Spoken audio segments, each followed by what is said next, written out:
Did I just waste $8,000? Let's find out.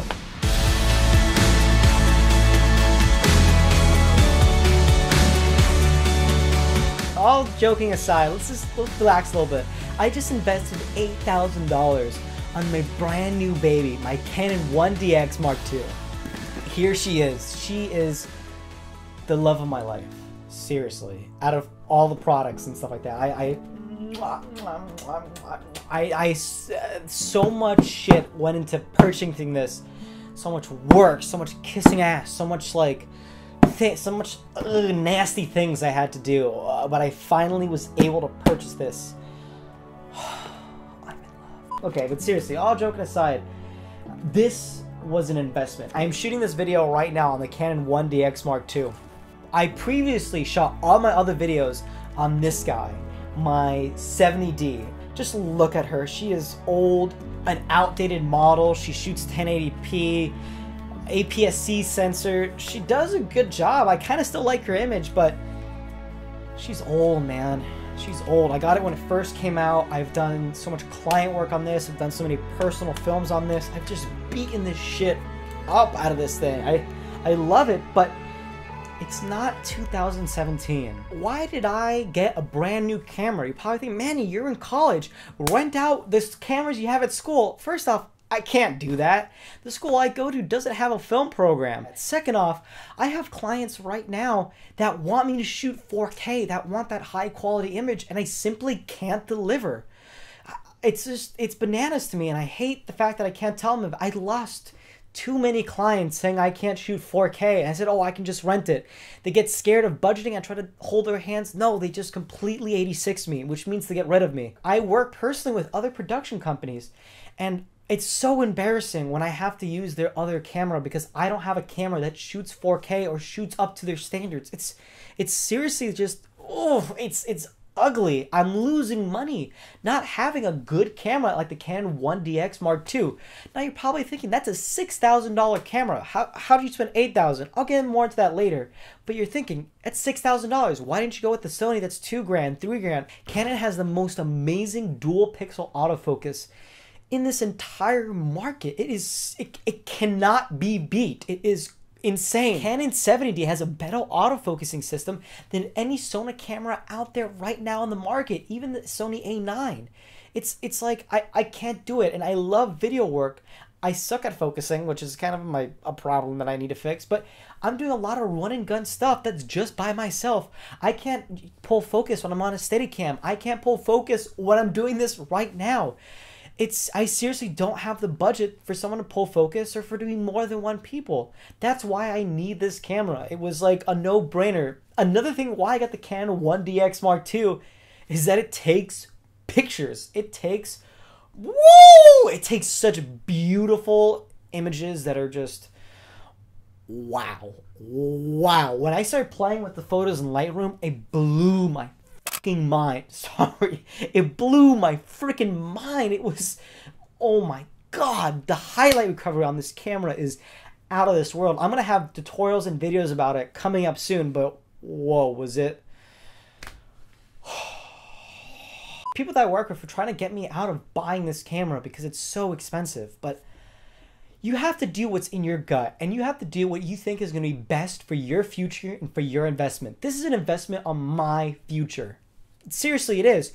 You have to be willing to take risk. If you're not going to take risk, you're not going to get out of your comfort zone, and you just have to go for it. You have to go and tackle whatever you need to tackle. I'm not saying to waste all your money on a camera, and if you don't even play around with video, don't even think about it. Take pictures and videos with your iPhone first. Play around with that. If you like it, work your way up. Get an entry-level camera. Make you some money. Unless you're super serious about it, you're graduating college, and you have some money saved up, and you know for a fact you want to be a filmmaker, go ahead.